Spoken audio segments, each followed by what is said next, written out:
Hello friends. तो आज हम वो स्टार्ट करेंगे section 68 to 72 under Indian contract act, जो बात करता है क्वाज़ी कॉन्ट्रैक्ट के बारे में। जब हम क्वाज़ी कॉन्ट्रैक्ट के बारे में बात करते हैं तो इसको कंस्ट्रक्टिव लॉ भी बोला जाता है under the English law.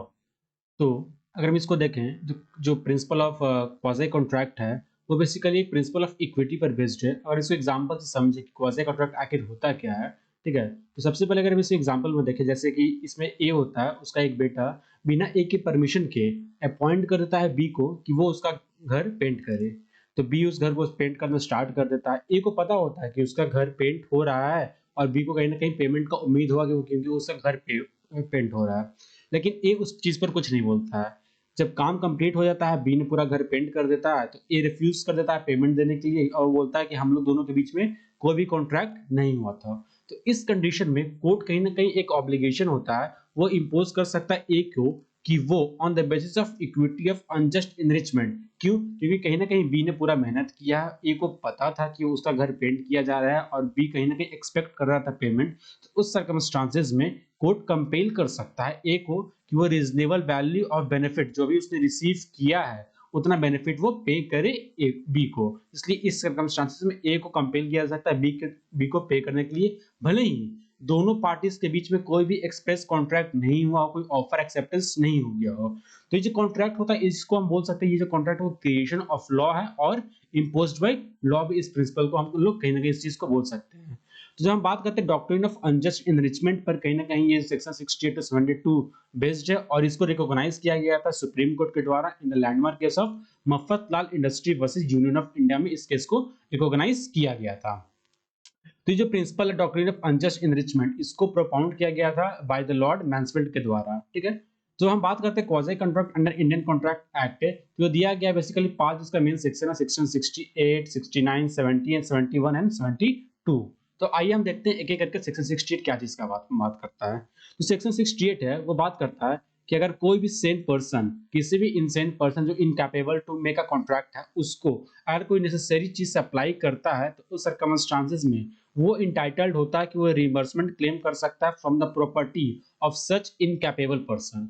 For example के रूप में अगर हम इसको देखें, जो हम लोग का बियर एक्ट का इलस्ट्रेशन ए दिया हुआ है, दैट ए जो होता है ना, वो बी एक लुनाटिक पर्सन होता है, उसको नेसेसरी सप्लाई करता है। ठीक है, ताकि वो अपने एक लाइफ रिजनेबल तरीके से जी सके। ठीक है, वो सप्लाई करवाता है लाइक रोटी, कपड़ा, एनीथिंग लाइक दैट। तो उस सर्कमस्टांसेस में ए इंटाइटल्ड हो जाता है कि वो बी के प्रॉपर्टी से अपना जो भी उसने खर्चा किया, जो भी नेसेसरी सप्लाई किया है, वो उस चीज को वो उससे क्लेम कर सकता है। ठीक है, फॉर एग्जांपल लाइक ऑल्सो हम देखें, जैसे कि माइनर को अगर कोई सप्लाई किया था नेसेसरी फॉर लाइफ, ठीक है, तो सप्लायर बाद में रिकवर कर सकता है जो भी प्राइस का खर्चा पड़ा है from the property of minor. ठीक है, इसके लिए एक लैंडमार्क केस हम लोग के लिए आता है जो रेटेड होता है नेसेसरी के लिए, जैसे नैश वर्सेस इनमैन का केस 1908 का एक इसमें केस आता है।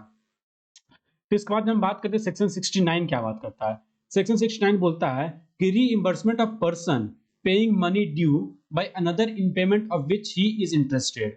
अगर इसको हम एग्जांपल के रूप में समझे कि ये क्या करना चाह रहा है, जैसे कि मान लीजिए कि ये एक टेनेंट है, वो लैंडलॉर्ड के प्रॉपर्टी पे रह रहा है, एज ए लेसी रह रहा है। ठीक है, तो उस सर्कमस्टांसेस में कहीं ना कहीं वो लैंडलॉर्ड का ऑब्लिगेशन होता है कि उस प्रॉपर्टी पर जो भी लैंड रेवेन्यू आता है, जो भी पेमेंट होता है लाइक टैक्स और एनीथिंग लाइक दैट, तो उस सर्कमस्टांसेस में लैंडलॉर्ड का ड्यूटी होता है कि वो उस रेंट को वो टैक्स को पे करे। अगर वो लैंडलॉर्ड पे नहीं कर पाएगा तो कहीं ना कहीं गवर्नमेंट क्या करेगी, उसके प्रॉपर्टी को सीज ऑफ कर देगी। तो कहीं ना कहीं इस सर्कमस्टांसेस में टेनेंट अपने पोजीशन को सेव करने के लिए वो जो भी वो टैक्स पे कर देती है ऑन बिहाफ ऑफ लैंडलॉर्ड, बिना लैंडलॉर्ड के परमिशन लिए हुए, तो बाद में वो जो टेनेंट होता है वो इंटाइटल होता है कि जो भी रिइंबर्समेंट है वो क्लेम कर सकता है लैंडलॉर्ड। क्यों? क्योंकि कहीं ना कहीं वो उस प्रॉपर्टी में इंटरेस्टेड था, उस प्रॉपर्टी में वो इंटरेस्टेड था, तभी उसने उस जो भी टैक्स था उसको उसने पे किया इस सर्कमस्टांसेस में। फिर नेक्स्ट सेक्शन आता है सेक्शन 70, जो बात करता है obligation of person enjoying benefit of non gratuitous act. अगर इसको हम एग्जांपल के रूप में समझे कि ये क्या कर रहा है, जैसे मान लीजिए कि बाय मिस्टेक अगर कोई ट्रेड्समैन आया, कोई बिजनेसमैन आया, आपके घर के बाहर कुछ सामान रखकर चला गया, आपने वो एज ए गिफ्ट के रूप में नहीं रखा था, कोई ग्रेटिट्यूअस एक्ट के रूप में नहीं रखा था, और आपने उस जो भी सामान था उसको आपने यूज़ कर लिया, लाइक कुछ खाने का सामान था, एनीथिंग लाइक दैट आपने उसको यूज़ कर लिया। तो उसने जो ट्रेड्समैन का जो काम था वो नॉन ग्रेट्यूटस था। तो उस सर्कमस्टेंस में आपने जो बेनिफिट एन्जॉय किया है, अब आपका ये ड्यूटी आता है कि आप उसको एज़ अ पे करें, intention of paid work. Like for example कि आपका घर अगर जल रहा है, तो आपका नेबर अगर आपके घर के पास आता है, आपके प्रॉपर्टी को प्रोटेक्ट करता है, आपको फायर से रोकता है, तो उस सर्कमस्टेंसेस में अगर उसका intention as a paid work है, तो other person is bound to make the payment. उसको जो भी उसने खर्चा किया, जो भी आपने एफर्ट लगाया, उसके बिहाफ पे आपको उसका पेमेंट करना पड़ेगा। तो ये बात करता है सेक्शन 17। फिर सेक्शन 71 क्या बात करता है? Responsibility of finder of goods. अगर मान लीजिए कि आपका क्या रिस्पॉन्सिबिलिटी आता है, अगर आपको कोई भी गुड्स मिलता है, लाइक आप सड़क पे जा रहे हैं, आपको गिरा हुआ पर्स मिल गया, एक घड़ी मिल गई, तो उसमें आपका क्या रिस्पॉन्सिबिलिटी आता है? तो इसको हम बात करते हैं, वो जो रिस्पॉन्सिबिलिटी होता है वो सेम रिस्पॉन्सिबिलिटी रहता है एज अ बेली, जो हम लोग पढ़ेंगे सेक्शन 168 और section 169 under Indian contract act. तो जो भी फाइंडर ऑफ गुड्स होता है उसका सेम रिस्पॉन्सिबिलिटी रहता है एज अ बेली, जो उसका रिस्पॉन्सिबिलिटी होता है। इसमें जो एज अ बेली जो बेलर उसको गुड्स देता है कि तुम मेरा गुड्स का ध्यान रखो, वो सर्कमस्टेंसेस में सेम रिस्पॉन्सिबिलिटी रहेगा एज अ बेली। फिर लास्ट सेक्शन हम बात करते हैं सेक्शन 72।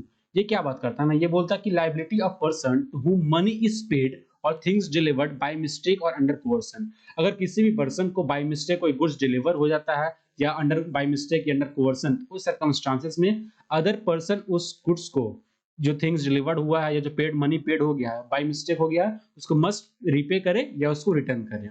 ये बेसिकली बात करता है, यही 5 सेक्शन है, section 68, 69, 70, 71, 72 under Indian contract act है। सेक्शन 68 हमने पढ़ा, जो बात करता है कि अगर नेसेसरी आइटम्स कोई इनकैपेबल पर्सन को अगर हम सप्लाई करते हैं तो हम उस चीज में क्लेम कर सकते हैं। फिर 69 हम लोग पढ़े कि अगर कोई इंटरेस्टेड पर्सन कोई लैंड रेवेन्यू या कोई टैक्स पे करता है तो उस सर्कमस्टेंस में वो रिइंबर्समेंट क्लेम कर सकता है।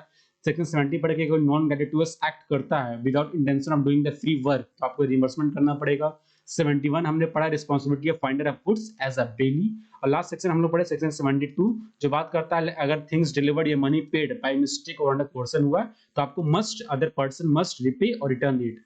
तो ये था बेसिकली इंडियन कॉन्ट्रैक्ट एक्ट में क्वाज़ी कॉन्ट्रैक्ट के बारे में।